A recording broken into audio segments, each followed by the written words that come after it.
옛날 어느 가난한 집에 억새라는 청년이 살았습니다. 억새는 홀어머니를 모시고 날품팔이를 하며 살았지요. 억새야, 지붕을 고쳐야 하는데 내 손 좀 빌릴 수 있겠느냐? 예, 아침밥만 먹고 바로 가보겠습니다. 그래, 고맙다. 내가 일손을 도우면 참 든든하지. 마을 사람들은 억새에게 집 짓는 일이나 장작 패는 일 따위를 부탁하곤 하였습니다. 그리고 억새는 품삯을 받아 장터에서 쌀과 나무를 사오기도 하였지요. 어머니, 장터에 다녀오겠습니다. 그래, 조심히 다녀오너라. 오늘은 나물값이 좀 내렸으면 좋겠구나. 억새는 손에 품삯을 쥐고 여느 때와 마찬가지로 장터로 향하였습니다. 억새구나. 또 일하고 오셨나 보네. 오늘은 무청이 좋아서 좀 더 넣었다. 감사합니다. 야채 장수 아주머니. 장수는 억수의 성실함을 알기에 언제나 조금 더 담아주곤 하였습니다. 그렇게 억새는 장바구니를 들고 기쁜 마음으로 집으로 돌아오고 있었습니다. 그런데 장터를 벗어났을 때였지요. 길모퉁이에 웬 병색이 완연한 처녀가 쓰러져 있는 것이었습니다. 억새는 망설이지 않고 처녀에게 다가갔습니다. 아니, 정신 좀 차리시오. 어디가 아프십니까? 허나 처녀는 미동도 없었습니다. 억새는 곧장 손목을 잡고 맥을 짚어보았지요. 다행히도 힘이 하나마 맥이 뛰고 있었답니다. 억새는 조심스레 처녀를 바로 눕혔습니다. 그런데 처녀의 얼굴엔 붉은 반점이 퍼져 있었고 살이 터져 진물이 흐르고 있었습니다. 억새는 생각할 겨를도 없이 처녀를 들쳐 업고 의원 집으로 달려갔습니다. 어서 도로 엎고 당장 나가거라. 의원이 다짜고짜 나가라고 큰 소리치는 것이었습니다. 아니, 왜 그러시는지. 이 처녀가 위중한데 어디로 가라 하십니까? 저 처자는 홍역에 걸린 것이 분명하다. 살갗에 번지는 반점이며 온몸의 열기가 심하다. 이건 보통 열병이 아니야. 자칫 마을에 옮기면 모두 죽을 수도 있다. 억새는 의원의 성화에 못 이겨 처녀를 다시 업고 나올 수밖에 없었습니다. 그러나 의식도 없는 처녀를 두고 억새 혼자 집에 갈 수는 없었지요. 그리하여 억새는 그녀를 업은 채 터덜터덜 집으로 향하였습니다. 헌데 마을 사람들이 기겁을 하는 것이었지요. 억새야, 저 처자는 홍역에 걸린 것이 아니더냐. 당장 데리고 마을 밖으로 나가거라. 하지만 위중한 몸입니다. 치료라도 해야 하지 않겠습니까? 마을 사람들은 순식간에 몰려들었고 다들 억새를 막아서며 소리쳤습니다. 홍역은 귀신이 옮긴다 하였다. 네가 마을 사람들 전부를 죽일 작정이냐? 사람들은 억새까지도 마을에 들이지 못하게 하였고 그 앞길에 소금을 잔뜩 뿌렸지요. 그제서야 사태의 심각함을 깨달은 억새는 처녀를 업은 채 길을 돌릴 수밖에 없었습니다. 하지만 억새는 갈 곳이 없었습니다. 그렇다고 의식 없는 처녀를 길에 홀로 둘 수도 없었지요. 그리하여 억새는 다시 그녀를 업고 산속의 깊은 계곡 쪽으로 향했습니다. 정체 모를 병은 쉽게 옮는다 하였기에 사람이 사는 곳으로는 더 이상 갈 수 없었지요. 계곡 깊숙한 곳, 물소리만 들리는 평지에 자리를 잡은 억새는 아픈 처녀의 상태가 걱정되었습니다. 아직도 열이 가시지 않았고 의식도 없었기 때문이었습니다. 해가 저물어 어둠이 내려앉자 억새는 허기가 심해졌습니다. 그래서 밤이 깊기를 기다려 살금살금 집으로 향하였지요. 아이고, 억새야. 이게 다 무슨 일이냐? 어디서 그런 병든 처녀를 데려온 것이냐? 너는 괜찮으냐? 아직 괜찮습니다. 어머니. 그러니 너무 염려 마시고요. 마을이 지금 뒤집혔구나. 내가 역병을 데려왔다고 다들 아우성이다. 대체 이를 어찌하면 좋으냐? 당분간 저도 마을에 들지 말아야 할 듯합니다. 허나 너무 걱정 마셔요. 어머니. 집을 나서는 억새를 보며 어머니의 눈물은 멈출 줄을 몰랐습니다. 아이고, 천지신명이시여, 하늘님이시여. 제 아들 억새 좀 보살펴 주소서. 갑작스레 들이닥친 재앙 같은 일에 어머니의 가슴은 찢어질 듯 아팠지요. 억새는 어머니가 싸준 옷가지를 꺼내 처녀의 몸을 덮어 주었습니다. 그리고 달래 곁에 등을 기댄 채 잠이 들었고 해가 떠오른 다음 날이 되어서야 눈을 떴지요. 정신이 드셨습니까? 여기가 어디예요? 혹시 절 구해주신 건가요? 장터거리에서 쓰러져 계셨습니다. 역병이라며 소란이 일어나서 어쩔 수 없이 이 계곡까지 모시고 온 겁니다. 제가 민폐만 끼친 건 아닌지 모르겠어요. 혹시 병이 옮을까봐 무섭진 않으셨어요? 처음엔 병인지도 몰랐습니다. 하지만 알았어도 그냥 지나치진 않았을 겁니다. 억새의 말에 달래는 입술을 꼭 다물었습니다. 달래는 너무나도 마음이 복잡하고 미안했지요. 움직이실 수 있으시겠습니까? 바미스를 피할 곳을 찾아야 할 듯합니다. 어지럽긴 한데 괜찮을 것 같아요. 근데 저 때문에 이렇게까지 하실 필요는 없는데. 처녀분을 혼자 두고 갈 수는 없습니다. 그건 사람의 도리가 아니지요. 달래는 말없이 억새를 바라보다 이내 고개를 끄덕였습니다. 그리하여 두 사람은 머물 곳을 찾아다녔습니다. 그러던 중 버려진 초막 하나가 모습을 드러냈지요. 이곳이면 괜찮아 보입니다. 지붕도 남아있고 바람도 막아주겠지요. 정말 얼마나 다행인지 몰라요. 그리하여 두 사람은 초막 안에 자리를 잡았습니다. 둘은 조심스레 하루하루를 버텼지요. 며칠이 지나고 먹을 것이 다 떨어지면 억새는 밤늦은 시각 몰래 집으로 내려갔습니다. 억새야, 이제 그만 집으로 들어오너라. 너는 병기운도 없으니 고생하지 말거라. 저 하나 살자고 달래 씨를 버릴 순 없습니다. 어머니는 말없이 음식을 챙겨주었지요. 억새는 그것을 들고 다시 계곡으로 향하였습니다.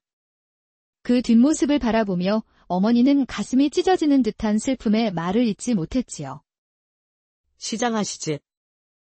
어머니께서 싸주신 음식입니다. 달래는 조심스레 손을 뻗어 억새가 건넨 보퉁이를 받았지요. 그렇게 두 사람은 계곡 깊은 초막에서 어느덧 몇 달을 같이 보냈습니다. 그러던 어느 날이었습니다. 억새는 열이 오르는 듯한 감각을 느꼈습니다. 얼마 지나지 않아 붉은 반점이 번져 피부가 터져 진물까지 맺히기 시작한 것이었습니다. 억새 도련님, 혹시 그거 괜찮습니다. 견딜 수 있습니다. 제가 잘못한 것 같아요. 정말 죄송해요. 달래는 말을 잇지 못하고 고개를 떨구었습니다. 자신으로 인해 억새마저 병들었다는 생각에 가슴이 저리게 아팠던 것이지요. 그날 차라리 절 혼자 내버려 두셨으면. 그런 말씀 마십시오. 인명은 제천이라 하였습니다. 사람이 살고 죽는 것은 하늘에 달린 일이니 달래님이 탓하실 일은 아닙니다. 달래는 조용히 눈시울을 훔쳤습니다. 그 말이 더 슬프게 느껴졌기 때문이었지요. 이제 억새 또한 병이 깊어져 더는 마을 아래로 내려갈 수 없게 되었습니다. 혹여 어머니에게까지 병이 옮을까 마을 근처로조차 나서지 못했지요. 그 무렵부터는 억새 어머니가 음식을 챙겨 초막 근처에 내려놓고 가셨답니다. 억새야, 여기다 찬 보따리 놓고 간다. 어머니는 아들을 멀리서 바라보며 가슴을 쳤습니다. 억새의 얼굴은 이미 눈에 띄게 병이 퍼져 있었지요. 아이고, 내 자식아. 어머니는 말끝을 흐리며 울었습니다. 그 모습을 바라보던 달래도 두 손을 꼭 쥔 채 고개를 숙였지요. 모든 일이 자기 탓인 것만 같아 차마 얼굴을 들 수 없었습니다. 두 사람이 초막에서 머문 지도 어느덧 석 달이 흘렀습니다. 아픈 억새와 달래는 서로를 의지하며 버텨냈지요. 그날도 억새 어머니는 밤어스름에 찬 보따리를 들고 계곡으로 향하였습니다. 하지만 그 뒤를 밟는 이가 있었던 것이지요. 마을 청년 하나가 어머니의 행적을 수상히 여겨 산속 계곡까지 몰래 따라왔던 것이었습니다. 다음날 아침이 되자 마을 사람들이 몰려왔지요. 아이고, 저기 있다. 정말 이로구나. 억새까지 병이 옮았잖아. 어서 여기서 떠나라. 마을에서 가까이 살게 할 순 없어. 그들은 전염을 두려워한 나머지 억새와 달래에게 더 깊은 산속으로 떠나라고 마구 고함을 지르며 몰아세웠지요. 억새와 달래는 어쩔 수 없이 짐을 챙겨 초막을 떠났습니다. 어머님께 인사도 못 드리고 떠나는 게 너무나 마음이 쓰여요. 저 또한 마찬가지입니다. 하지만 이제는 뵐 수도 없습니다. 마을에서 어머니께도 등살을 놓고 있다 하니 억새와 달래는 더 깊은 곳으로 가야 하겠지요. 억새는 조용히 눈물을 참았습니다. 마지막이 될지도 모를 이별을 그저 가슴에 품고 갈 수밖에 없었던 것이지요. 그렇게 두 사람은 산속을 헤매던 중 나무 그늘 사이로 인기척이 들렸습니다. 뭐야? 이 산속에 사람이라니. 여인네까지 있구먼. 재수 좋다야. 산적들은 풀숲을 헤치며 다가왔습니다. 어디 보자. 얼굴 좀 보았구나. 그 수건 좀 벗어봐라. 그들은 껄껄 웃으며 다가왔으나 얼굴을 보자마자 표정이 일그러졌습니다. 아이고야. 뭐야 이거? 병자들이잖아. 역병이야. 역병. 재수옴 붙었구먼. 어서 꺼지거라. 이 길은 우리가 다니는 길이다. 그리하여 두 사람은 산적들에게 쫓겨 다시 험한 언덕길을 올랐습니다. 산길이 어찌나 험하던지요. 두 사람은 어느새 피투성이가 되어 있었습니다. 저 더는 못 갈 것 같아요. 미안해요. 아닙니다. 여기 조금만 쉬었다 가시죠. 저 언덕 넘어가면 쉴만한 곳이 있을지도 모릅니다. 달래는 억새의 손짓을 따라 일어섰습니다. 그렇게 둘은 잠시 쉬었다 다시 발걸음을 떼었고 마침내 절벽 아래 움푹 팬 바위 틈, 바람을 피할 만한 곳을 발견하게 되었지요. 그리고 절벽 아래에는 폭포수가 흘러 시원한 물을 마실 수 있었습니다. 그리하여 두 사람은 여기서 머물게 되었지요. 하지만 이제는 먹을 것이 하나도 남지 않았습니다. 둘은 폭포수의 물만 마시며 지낼 수밖에 없었지요. 그렇게 며칠이 지나자 두 사람 모두 기력이 빠져 이제는 일어서기도 어려웠습니다. 달래 처녀, 많이 힘드시죠? 저는 괜찮습니다. 제가 괜한 민폐만 끼쳤지요. 정말 죄송해요. 달래는 눈시울을 붉히며 억새의 어깨에 조심스레 기대었지요. 두 사람은 서로를 부둥켜 안고 하염없이 눈물을 흘렸습니다. 아닙니다. 괜찮습니다. 이럴 때 혼자가 아닌 게 참 다행입니다. 저도 그렇습니다. 사실 두 사람은 마음속으로 이승과의 이별을 준비하고 있었던 것이지요. 점차 의식이 흐려져 갔습니다. 우렁차던 폭포수 소리도 산속의 새소리도 이젠 아득하게만 들려왔습니다. 여보게. 정신 좀 차려보겠나. 갑자기 웬 사내의 묵직한 목소리가 귀에 울리는 것이었습니다. 여봐라.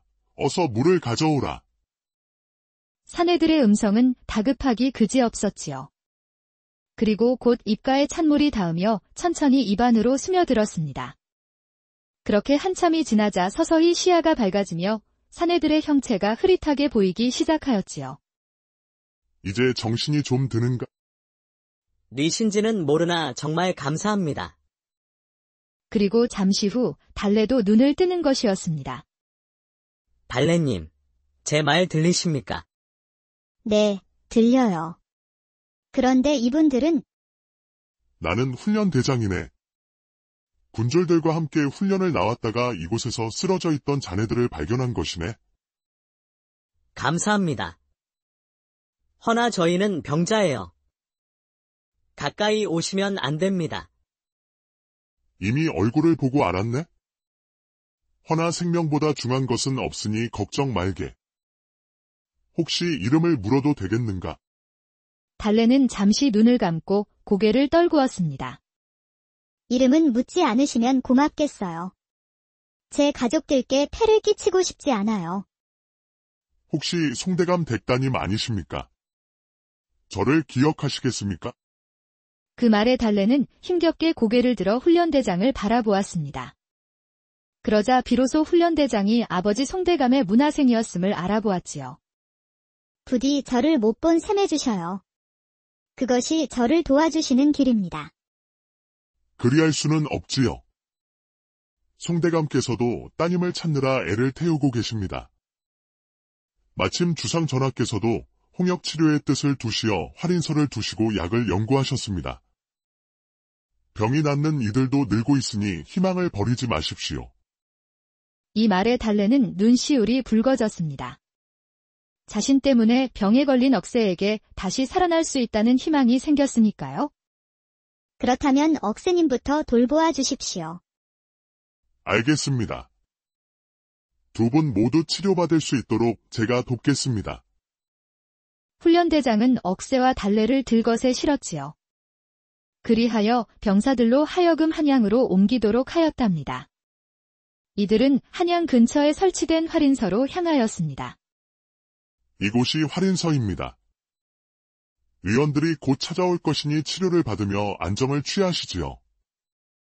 그리하여 억새와 달래는 깨끗한 방에서 기거하며 정성스러운 식사로 기력을 회복하고 의원의 치료도 함께 받기 시작하였지요. 시절은 효종 4년, 1653년. 홍역이 온 나라를 휩쓸어 백성들이 쓰러지고 있었습니다. 효종대왕은 어의 안경창에게 명하여 홍역을 다스릴 처방을 만들게 하였지요. 그리하여 벽온 신방이 탄생하였고 홍역이 점차 물러가게 되었답니다. 며칠이 지난 어느 날이었습니다. 문 밖에서 다급한 발소리와 함께 외마디 소리가 들려왔지요. 달래야. 내 딸 달래야. 기와집 마당으로 달려온 이는 다름 아닌 송대감이었던 것입니다. 아버님, 여긴 어찌? 달래는 얼굴을 가리며 울음을 터뜨렸습니다. 그리고 힘겹게 몸을 일으켜 아버지를 바라보았지요. 아비가 널 못 찾고 얼마나 자책하였는지. 송대감은 달래를 끌어안고 꺼이꺼이 울었습니다. 아버님, 염려 많이 끼쳐드려 죄송해요. 내가 무슨 죄가 있느냐. 일이 살아있어 준 것만으로도 천만다행이다. 송대감은 잃었던 딸을 품에 안고 몇 번이나 눈물을 닦아주었습니다. 몇 달 전 홍역이 퍼지고 있다는 소문이 돌았지요.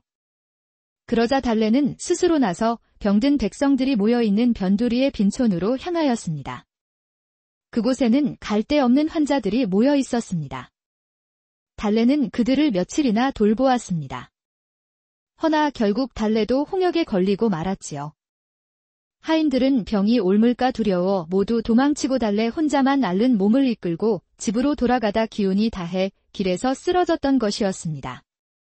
다음 날 장터에서 돌아오던 억새가 쓰러진 달래를 발견한 것이었습니다. 달래야, 너무 걱정 말아라. 지금 너를 돌보는 의원은 어이가 직접 추천한 명이라고 하더구나. 내 병도 틀림없이 나을 것이니 기운을 내어라. 아버님, 저보다도 억새님부터 부탁드려요. 병든 저를 업고 산속에서 함께 버텨주신 분이세요. 제가 살아있는 것도 다 그분 덕입니다. 그랬구나. 내가 모르는 사이에 저 청년에게 큰 은혜를 입었구나. 억새, 내 딸을 살려줘서 참으로 고맙네? 과분한 말씀입니다. 대감어른. 저 또한 달래님께 많은 걸 배웠습니다. 지금은 활인서에서도 치료에 전력을 다하고 있으니 대감께서도 부디 안심하시지요. 달래와 억새는 활인서에서 기력을 되찾아갔습니다. 그렇게 한 달이 흐르고도 열흘쯤 지난 어느 날이었습니다. 달래의 병세는 눈에 띄게 호전되었지요. 걸음도 제법 거뜬해졌답니다. 반면 억새는 아직 기력이 다 돌아오지 않아 아직은 누워 지내는 날이 많았습니다. 그날도 달래는 방 안에서 누운 억새 곁을 조용히 지키고 있었습니다. 창문 틈으로 가을바람이 스며들고 있었지요. 도련님, 말씀 하나 여쭈고 싶습니다.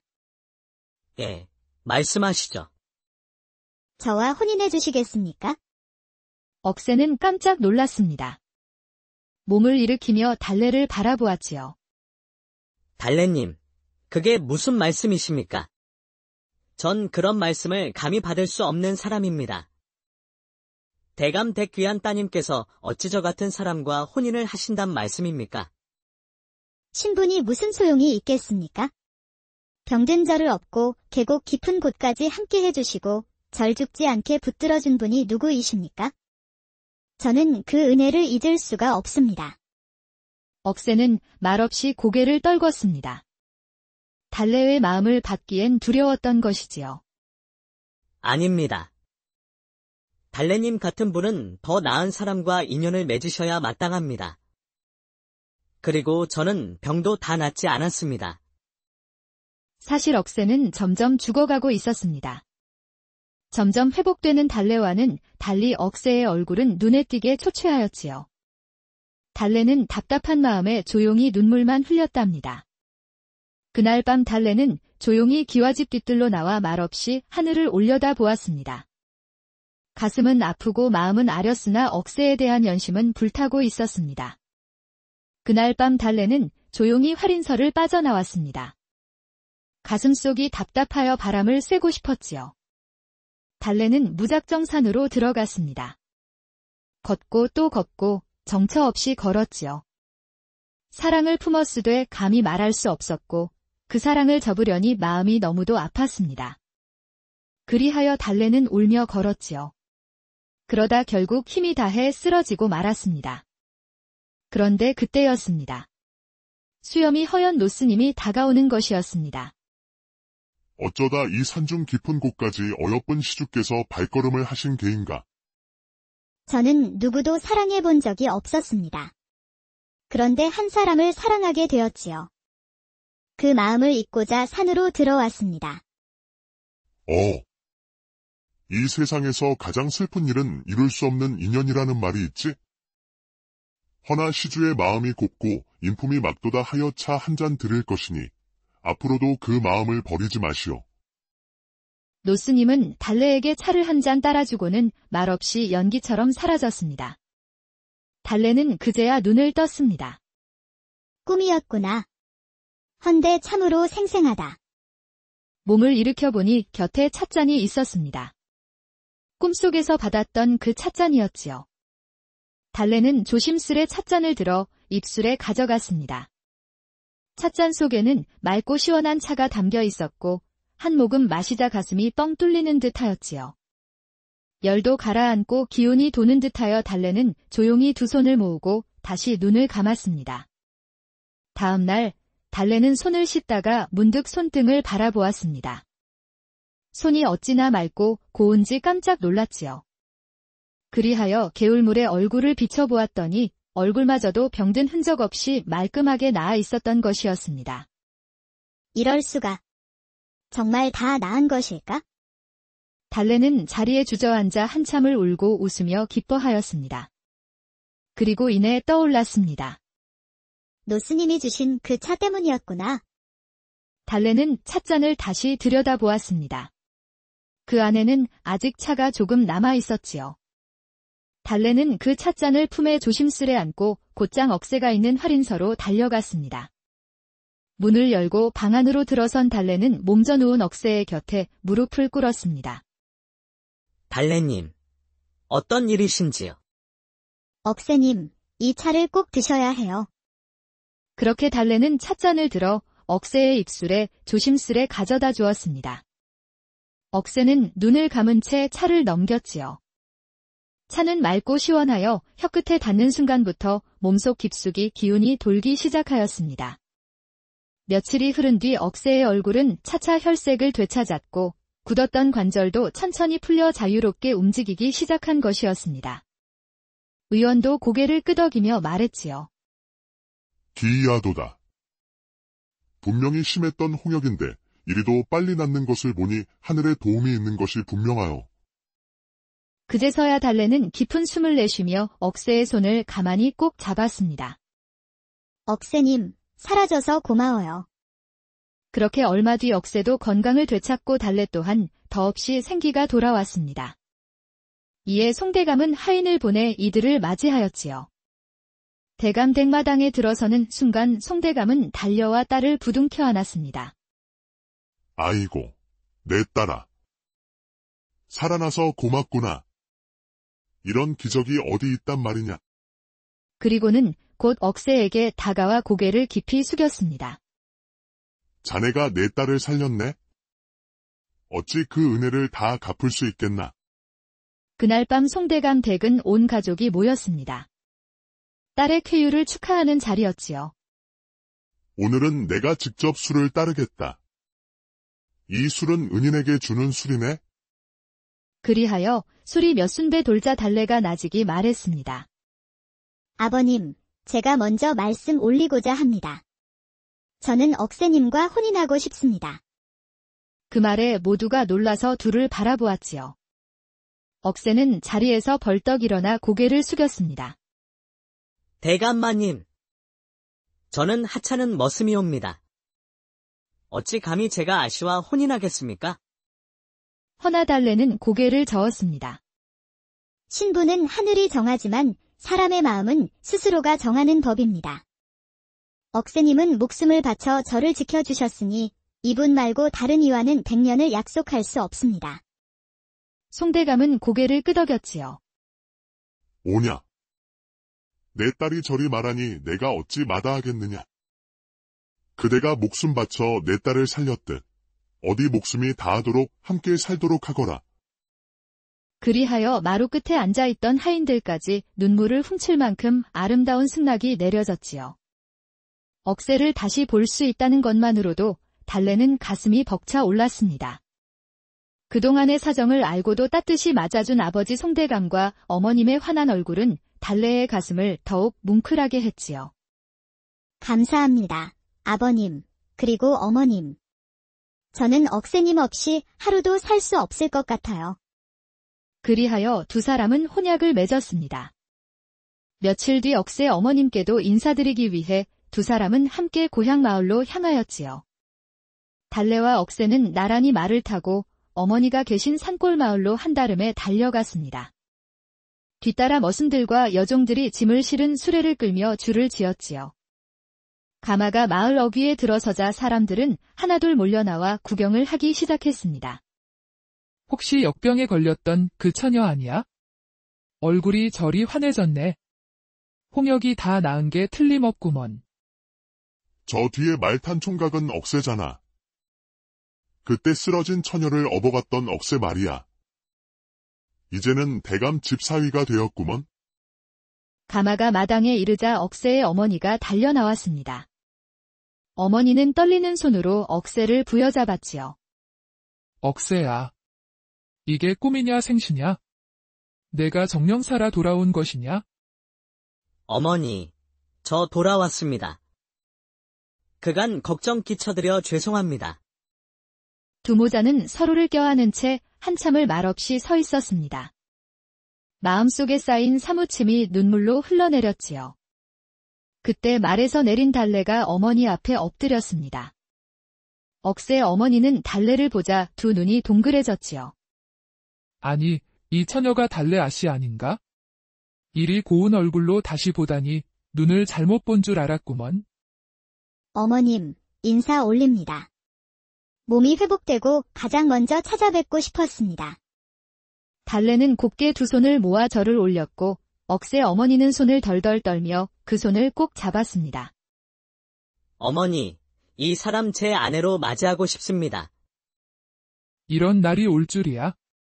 무슨 덕에 이 고운 사람을 며느리로 보게 되는가? 세상 복을 다 얻은 듯하구나. 억새 어머니는 눈시울을 붉히며 고개를 끄덕였습니다. 억새는 어머니를 모시고 한양으로 올라왔습니다.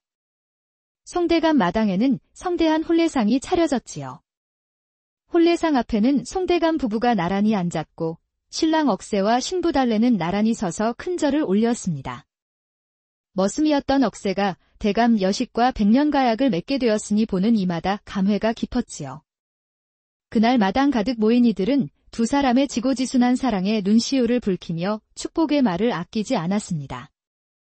병든 이를 외면하지 않았던 달래와 죽음을 무릅쓰고 그녀를 지켜낸 억새. 그 사연이 사람들의 가슴을 울렸던 것이지요. 이후 억새는 할인서 어의 밑에서 의수를 익혔지요. 몇 해 지나지 않아 훌륭한 의원이 되었습니다. 온 정성과 성심으로 병자를 돌보았으며 가난한 이에게는 치료비 한 푼 받지 않았지요. 사람들은 억새 의원의 덕을 칭송하며 의원 앞에는 문전성시를 이루었고 그 곁엔 언제나 달래가 있었습니다. 그리하여 두 사람은 늘 건강하였고 얼굴엔 웃음이 떠난 적이 없었습니다. 혹자는 말합니다. 스님께서 건넨 그 한 잔의 차가 두 사람의 인연을 맺고 긴 생명을 보살폈다고. 허나 차보다 깊은 것은 사랑이요. 사랑보다 귀한 것은 서로를 향한 믿음이 아니겠습니까? 그 후로도 억새와 옛날 어느 가난한 집에 억새라는 청년이 살았습니다. 억새는 홀어머니를 모시고 날품팔이를 하며 살았지요. 억새야, 지붕을 고쳐야 하는데 내 손 좀 빌릴 수 있겠느냐? 예, 아침밥만 먹고 바로 가보겠습니다. 그래, 고맙다. 내가 일손을 도우면 참 든든하지. 마을 사람들은 억새에게 집 짓는 일이나 장작 패는 일 따위를 부탁하곤 하였습니다. 그리고 억새는 품삯을 받아 장터에서 쌀과 나무를 사오기도 하였지요. 어머니, 장터에 다녀오겠습니다. 그래, 조심히 다녀오너라. 오늘은 나물값이 좀 내렸으면 좋겠구나. 억새는 손에 품삯을 쥐고 여느 때와 마찬가지로 장터로 향하였습니다. 억새구나. 또 일하고 오셨나 보네. 오늘은 무청이 좋아서 좀 더 넣었다. 감사합니다. 야채 장수 아주머니. 장수는 억수의 성실함을 알기에 언제나 조금 더 담아주곤 하였습니다. 그렇게 억새는 장바구니를 들고 기쁜 마음으로 집으로 돌아오고 있었습니다. 그런데 장터를 벗어났을 때였지요. 길모퉁이에 웬 병색이 완연한 처녀가 쓰러져 있는 것이었습니다. 억새는 망설이지 않고 처녀에게 다가갔습니다. 아니, 정신 좀 차리시오. 어디가 아프십니까? 허나 처녀는 미동도 없었습니다. 억새는 곧장 손목을 잡고 맥을 짚어보았지요. 다행히도 희미하나마 맥이 뛰고 있었답니다. 억새는 조심스레 처녀를 바로 눕혔습니다. 그런데 처녀의 얼굴엔 붉은 반점이 퍼져 있었고 살이 터져 진물이 흐르고 있었습니다. 억새는 생각할 겨를도 없이 처녀를 들쳐 업고 의원 집으로 달려갔습니다. 어서 도로 없고 당장 나가거라. 의원이 다짜고짜 나가라고 큰 소리치는 것이었습니다. 아니, 왜 그러시는지. 이 처녀가 위중한데 어디로 가라 하십니까? 저 처자는 홍역에 걸린 것이 분명하다. 살갗에 번지는 반점이며 온몸의 열기가 심하다. 이건 보통 열병이 아니야. 자칫 마을에 옮기면 모두 죽을 수도 있다. 억새는 의원의 성화에 못 이겨 처녀를 다시 업고 나올 수밖에 없었습니다. 그러나 의식도 없는 처녀를 두고 억새 혼자 집에 갈 수는 없었지요. 그리하여 억새는 그녀를 업은 채 터덜터덜 집으로 향하였습니다. 헌데 마을 사람들이 기겁을 하는 것이었지요. 억새야, 저 처자는 홍역에 걸린 것이 아니더냐. 당장 데리고 마을 밖으로 나가거라. 하지만 위중한 몸입니다. 치료라도 해야 하지 않겠습니까? 마을 사람들은 순식간에 몰려들었고 다들 억새를 막아서며 소리쳤습니다. 홍역은 귀신이 옮긴다 하였다. 네가 마을 사람들 전부를 죽일 작정이냐? 사람들은 억새까지도 마을에 들이지 못하게 하였고 그 앞길에 소금을 잔뜩 뿌렸지요. 그제서야 사태의 심각함을 깨달은 억새는 처녀를 업은 채 길을 돌릴 수밖에 없었습니다. 하지만 억새는 갈 곳이 없었습니다. 그렇다고 의식 없는 처녀를 길에 홀로 둘 수도 없었지요. 그리하여 억새는 다시 그녀를 업고 산속의 깊은 계곡 쪽으로 향했습니다. 정체 모를 병은 쉽게 옮는다 하였기에 사람이 사는 곳으로는 더 이상 갈 수 없었지요. 계곡 깊숙한 곳, 물소리만 들리는 평지에 자리를 잡은 억새는 아픈 처녀의 상태가 걱정되었습니다. 아직도 열이 가시지 않았고 의식도 없었기 때문이었습니다. 해가 저물어 어둠이 내려앉자 억새는 허기가 심해졌습니다. 그래서 밤이 깊기를 기다려 살금살금 집으로 향하였지요. 아이고, 억새야. 이게 다 무슨 일이냐? 어디서 그런 병든 처녀를 데려온 것이냐? 너는 괜찮으냐? 아직 괜찮습니다. 어머니. 그러니 너무 염려 마시고요. 마을이 지금 뒤집혔구나. 내가 역병을 데려왔다고 다들 아우성이다. 대체 이를 어찌하면 좋으냐? 당분간 저도 마을에 들지 말아야 할 듯합니다. 허나 너무 걱정 마셔요. 어머니. 집을 나서는 억새를 보며 어머니의 눈물은 멈출 줄을 몰랐습니다. 아이고, 천지신명이시여, 하늘님이시여. 제 아들 억새 좀 보살펴 주소서.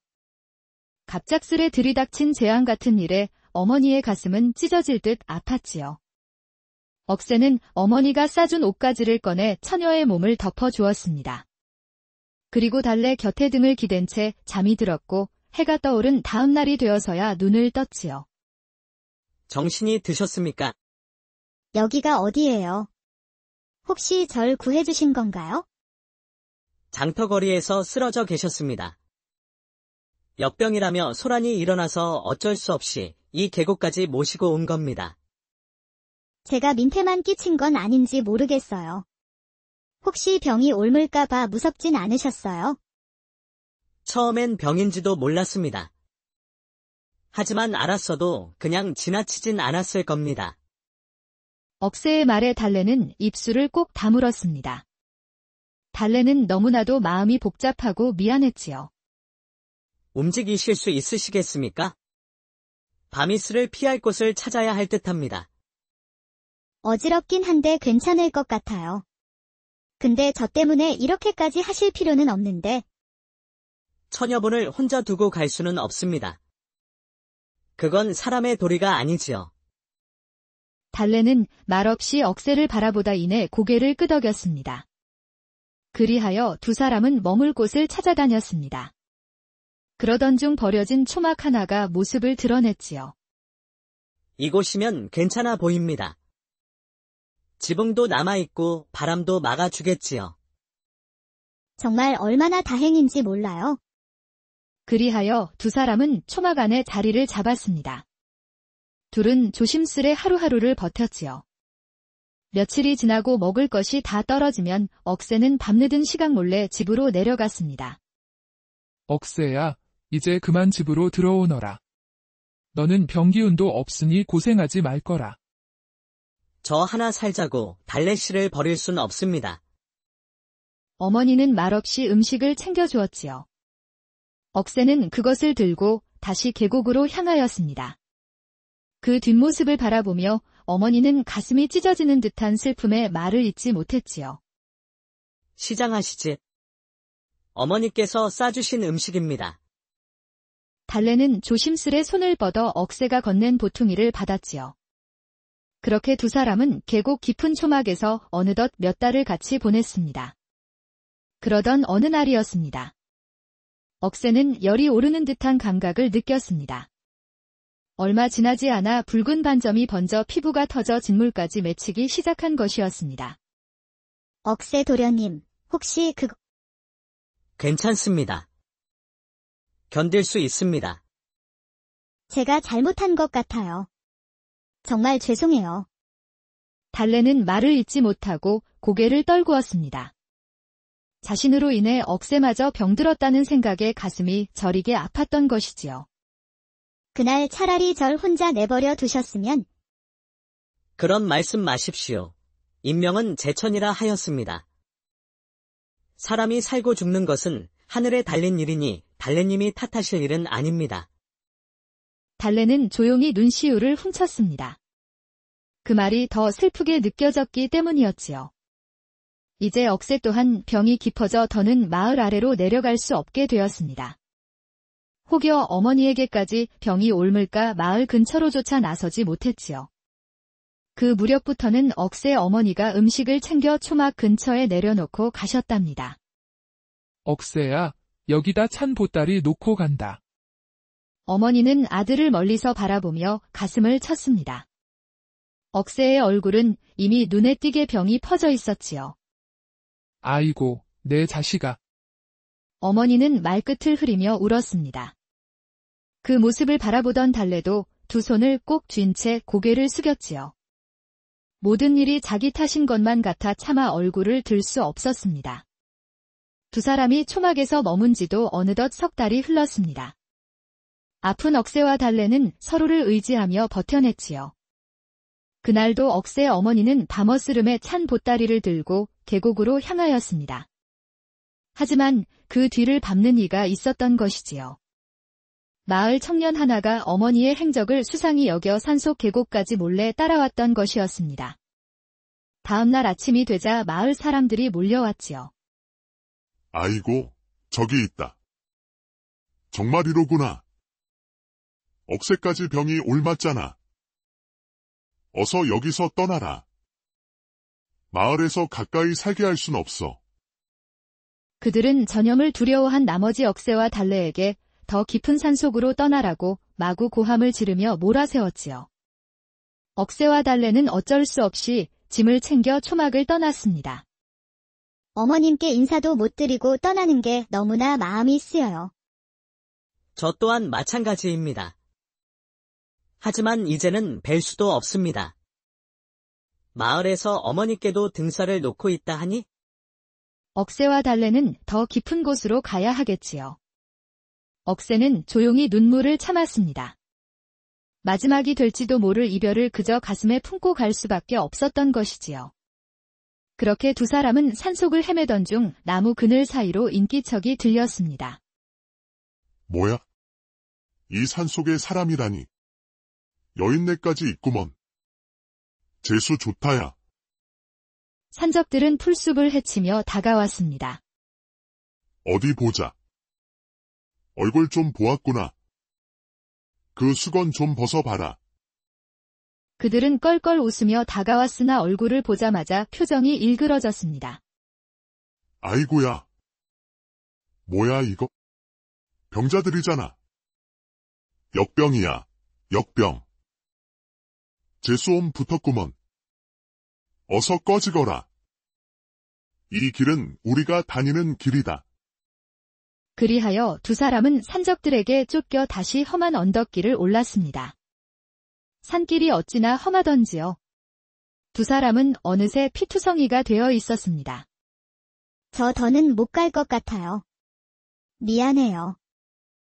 아닙니다. 여기 조금만 쉬었다 가시죠. 저 언덕 넘어가면 쉴만한 곳이 있을지도 모릅니다. 달래는 억새의 손짓을 따라 일어섰습니다.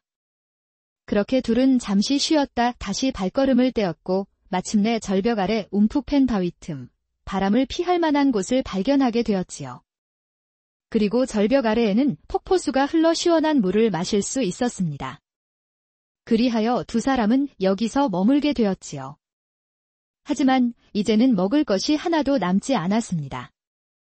둘은 폭포수의 물만 마시며 지낼 수밖에 없었지요. 그렇게 며칠이 지나자 두 사람 모두 기력이 빠져 이제는 일어서기도 어려웠습니다. 달래 처녀, 많이 힘드시죠? 저는 괜찮습니다. 제가 괜한 민폐만 끼쳤지요. 정말 죄송해요. 달래는 눈시울을 붉히며 억새의 어깨에 조심스레 기대었지요. 두 사람은 서로를 부둥켜 안고 하염없이 눈물을 흘렸습니다. 아닙니다. 괜찮습니다. 이럴 때 혼자가 아닌 게 참 다행입니다. 저도 그렇습니다. 사실 두 사람은 마음속으로 이승과의 이별을 준비하고 있었던 것이지요. 점차 의식이 흐려져 갔습니다. 우렁차던 폭포수 소리도 산속의 새소리도 이젠 아득하게만 들려왔습니다. 여보게. 정신 좀 차려보겠나. 갑자기 웬 사내의 묵직한 목소리가 귀에 울리는 것이었습니다. 여봐라. 어서 물을 가져오라. 사내들의 음성은 다급하기 그지없었지요. 그리고 곧 입가에 찬물이 닿으며 천천히 입안으로 스며들었습니다. 그렇게 한참이 지나자 서서히 시야가 밝아지며 사내들의 형체가 흐릿하게 보이기 시작하였지요. 이제 정신이 좀 드는가? 뉘신지는 모르나 정말 감사합니다. 그리고 잠시 후 달래도 눈을 뜨는 것이었습니다. 달래님, 제 말 들리십니까? 네, 들려요. 그런데 이분들은 나는 훈련대장이네. 군졸들과 함께 훈련을 나왔다가 이곳에서 쓰러져 있던 자네들을 발견한 것이네. 감사합니다. 허나 저희는 병자예요. 가까이 오시면 안 됩니다. 이미 얼굴을 보고 알았네? 허나 생명보다 중요한 것은 없으니 걱정 말게. 혹시 이름을 물어도 되겠는가? 달래는 잠시 눈을 감고 고개를 떨구었습니다. 이름은 묻지 않으시면 고맙겠어요. 제 가족들께 폐를 끼치고 싶지 않아요. 혹시 송대감 댁따님 아니십니까? 저를 기억하시겠습니까? 그 말에 달래는 힘겹게 고개를 들어 훈련대장을 바라보았습니다. 그러자 비로소 훈련대장이 아버지 송대감의 문화생이었음을 알아보았지요. 부디 저를 못 본 셈해 주셔요. 그것이 저를 도와주시는 길입니다. 그리할 수는 없지요. 송대감께서도 따님을 찾느라 애를 태우고 계십니다. 마침 주상 전하께서도 홍역 치료의 뜻을 두시어 할인서를 두시고 약을 연구하셨습니다. 병이 낫는 이들도 늘고 있으니 희망을 버리지 마십시오. 이 말에 달래는 눈시울이 붉어졌습니다. 자신 때문에 병에 걸린 억새에게 다시 살아날 수 있다는 희망이 생겼으니까요. 그렇다면 억새님부터 돌보아 주십시오. 알겠습니다. 두 분 모두 치료받을 수 있도록 제가 돕겠습니다. 훈련대장은 억새와 달래를 들것에 실었지요. 그리하여 병사들로 하여금 한양으로 옮기도록 하였답니다. 이들은 한양 근처에 설치된 활인서로 향하였습니다. 이곳이 활인서입니다. 의원들이 곧 찾아올 것이니 치료를 받으며 안정을 취하시지요. 그리하여 억새와 달래는 깨끗한 방에서 기거하며 정성스러운 식사로 기력을 회복하고 의원의 치료도 함께 받기 시작하였지요. 시절은 효종 4년, 1653년. 홍역이 온 나라를 휩쓸어 백성들이 쓰러지고 있었습니다. 효종대왕은 어의 안경창에게 명하여 홍역을 다스릴 처방을 만들게 하였지요. 그리하여 벽온 신방이 탄생하였고 홍역이 점차 물러가게 되었답니다. 며칠이 지난 어느 날이었습니다. 문밖에서 다급한 발소리와 함께 외마디 소리가 들려왔지요. 달래야. 내 딸 달래야. 기와집 마당으로 달려온 이는 다름 아닌 송대감이었던 것입니다. 아버님, 여긴 어찌? 달래는 얼굴을 가리며 울음을 터뜨렸습니다. 그리고 힘겹게 몸을 일으켜 아버지를 바라보았지요. 아비가 널 못 찾고 얼마나 자책하였는지. 송대감은 달래를 끌어안고 꺼이꺼이 울었습니다. 아버님, 염려 많이 끼쳐드려 죄송해요. 내가 무슨 죄가 있느냐. 이리 살아있어 준 것만으로도 천만다행이다. 송대감은 잃었던 딸을 품에 안고 몇 번이나 눈물을 닦아주었습니다. 몇 달 전 홍역이 퍼지고 있다는 소문이 돌았지요. 그러자 달래는 스스로 나서 병든 백성들이 모여있는 변두리의 빈촌으로 향하였습니다. 그곳에는 갈 데 없는 환자들이 모여 있었습니다. 달래는 그들을 며칠이나 돌보았습니다. 허나 결국 달래도 홍역에 걸리고 말았지요. 하인들은 병이 옮을까 두려워 모두 도망치고 달래 혼자만 앓는 몸을 이끌고 집으로 돌아가다 기운이 다해 길에서 쓰러졌던 것이었습니다.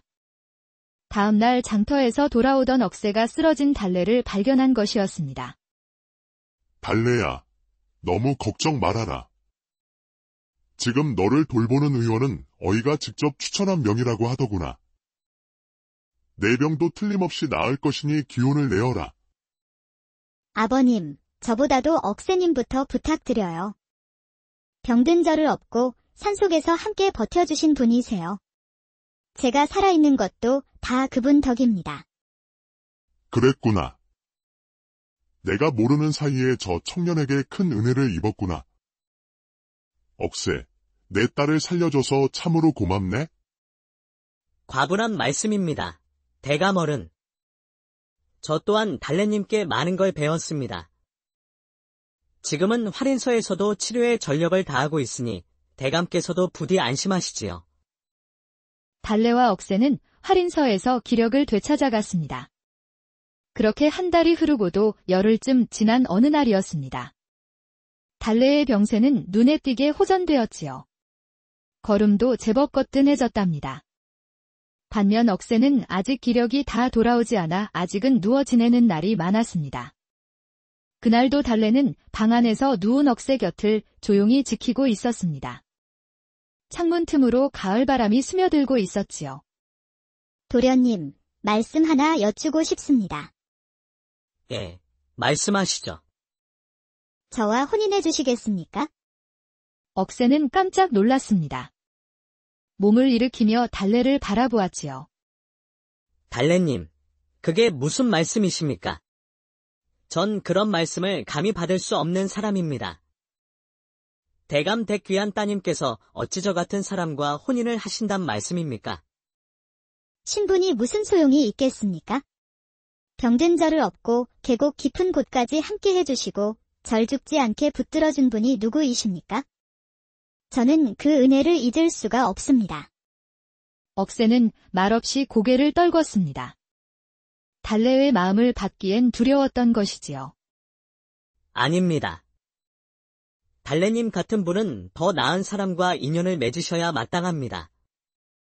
그리고 저는 병도 다 낫지 않았습니다. 사실 억새는 점점 죽어가고 있었습니다. 점점 회복되는 달래와는 달리 억새의 얼굴은 눈에 띄게 초췌하였지요. 달래는 답답한 마음에 조용히 눈물만 흘렸답니다. 그날 밤 달래는 조용히 기와집 뒤뜰로 나와 말없이 하늘을 올려다 보았습니다. 가슴은 아프고 마음은 아렸으나 억새에 대한 연심은 불타고 있었습니다. 그날 밤 달래는 조용히 활인서를 빠져나왔습니다. 가슴속이 답답하여 바람을 쐬고 싶었지요. 달래는 무작정 산으로 들어갔습니다. 걷고 또 걷고 정처 없이 걸었지요. 사랑을 품었으되 감히 말할 수 없었고 그 사랑을 접으려니 마음이 너무도 아팠습니다. 그리하여 달래는 울며 걸었지요. 그러다 결국 힘이 다해 쓰러지고 말았습니다. 그런데 그때였습니다. 수염이 허연 노스님이 다가오는 것이었습니다. 어쩌다 이 산중 깊은 곳까지 어여쁜 시주께서 발걸음을 하신 게인가? 저는 누구도 사랑해 본 적이 없었습니다. 그런데 한 사람을 사랑하게 되었지요. 그 마음을 잊고자 산으로 들어왔습니다. 이 세상에서 가장 슬픈 일은 이룰 수 없는 인연이라는 말이 있지? 허나 시주의 마음이 곱고 인품이 막도다 하여 차 한 잔 드릴 것이니 앞으로도 그 마음을 버리지 마시오. 노스님은 달래에게 차를 한 잔 따라주고는 말없이 연기처럼 사라졌습니다. 달래는 그제야 눈을 떴습니다. 꿈이었구나. 헌데 참으로 생생하다. 몸을 일으켜보니 곁에 찻잔이 있었습니다. 꿈속에서 받았던 그 찻잔이었지요. 달래는 조심스레 찻잔을 들어 입술에 가져갔습니다. 찻잔 속에는 맑고 시원한 차가 담겨 있었고 한 모금 마시자 가슴이 뻥 뚫리는 듯하였지요. 열도 가라앉고 기운이 도는 듯하여 달래는 조용히 두 손을 모으고 다시 눈을 감았습니다. 다음 날 달래는 손을 씻다가 문득 손등을 바라보았습니다. 손이 어찌나 맑고 고운지 깜짝 놀랐지요. 그리하여 개울물에 얼굴을 비춰보았더니 얼굴마저도 병든 흔적 없이 말끔하게 나아 있었던 것이었습니다. 이럴 수가. 정말 다 나은 것일까? 달래는 자리에 주저앉아 한참을 울고 웃으며 기뻐하였습니다. 그리고 이내 떠올랐습니다. 노스님이 주신 그 차 때문이었구나. 달래는 찻잔을 다시 들여다보았습니다. 그 안에는 아직 차가 조금 남아 있었지요. 달래는 그 찻잔을 품에 조심스레 안고 곧장 억새가 있는 활인서로 달려갔습니다. 문을 열고 방 안으로 들어선 달래는 몸져 누운 억새의 곁에 무릎을 꿇었습니다. 달래님, 어떤 일이신지요? 억새님, 이 차를 꼭 드셔야 해요. 그렇게 달래는 찻잔을 들어 억새의 입술에 조심스레 가져다 주었습니다.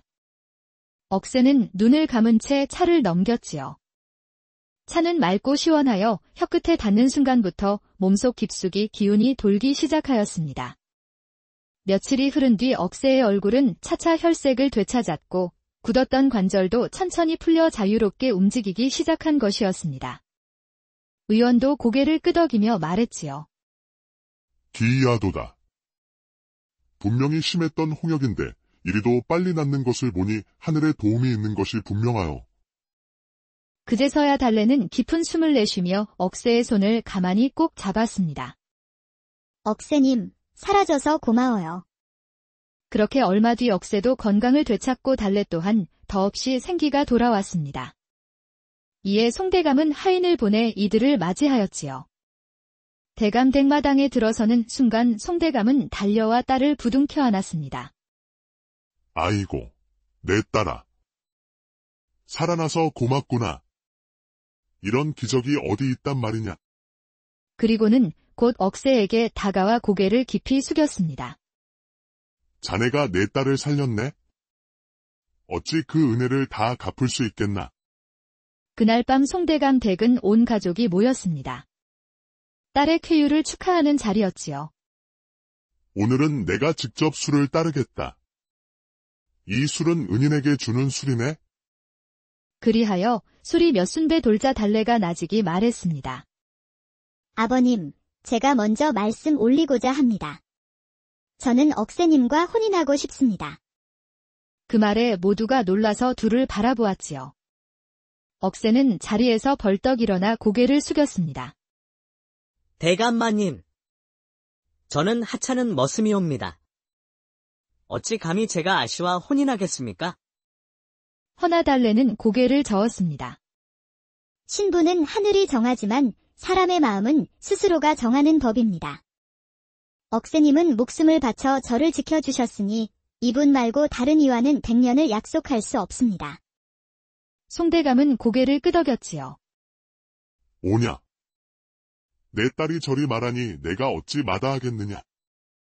그대가 목숨 바쳐 내 딸을 살렸듯 어디 목숨이 다하도록 함께 살도록 하거라.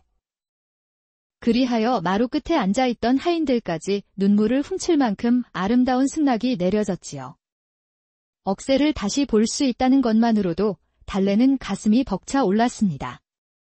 그동안의 사정을 알고도 따뜻이 맞아준 아버지 송대감과 어머님의 환한 얼굴은 달래의 가슴을 더욱 뭉클하게 했지요. 감사합니다. 아버님, 그리고 어머님. 저는 억새님 없이 하루도 살 수 없을 것 같아요. 그리하여 두 사람은 혼약을 맺었습니다. 며칠 뒤 억새 어머님께도 인사드리기 위해 두 사람은 함께 고향 마을로 향하였지요. 달래와 억새는 나란히 말을 타고 어머니가 계신 산골 마을로 한달음에 달려갔습니다. 뒤따라 머슴들과 여종들이 짐을 실은 수레를 끌며 줄을 지었지요. 가마가 마을 어귀에 들어서자 사람들은 하나둘 몰려나와 구경을 하기 시작했습니다. 혹시 역병에 걸렸던 그 처녀 아니야? 얼굴이 저리 환해졌네. 홍역이 다 나은 게 틀림없구먼. 저 뒤에 말 탄 총각은 억새잖아. 그때 쓰러진 처녀를 업어갔던 억새 말이야. 이제는 대감 집사위가 되었구먼. 가마가 마당에 이르자 억새의 어머니가 달려 나왔습니다. 어머니는 떨리는 손으로 억새를 부여잡았지요. 억새야. 이게 꿈이냐 생시냐? 내가 정령사라 돌아온 것이냐? 어머니, 저 돌아왔습니다. 그간 걱정 끼쳐드려 죄송합니다. 두 모자는 서로를 껴안은 채 한참을 말없이 서 있었습니다. 마음속에 쌓인 사무침이 눈물로 흘러내렸지요. 그때 말에서 내린 달래가 어머니 앞에 엎드렸습니다. 억새 어머니는 달래를 보자 두 눈이 동그래졌지요. 아니, 이 처녀가 달래 아씨 아닌가? 이리 고운 얼굴로 다시 보다니 눈을 잘못 본 줄 알았구먼. 어머님, 인사 올립니다. 몸이 회복되고 가장 먼저 찾아뵙고 싶었습니다. 달래는 곱게 두 손을 모아 절을 올렸고 억새 어머니는 손을 덜덜 떨며 그 손을 꼭 잡았습니다.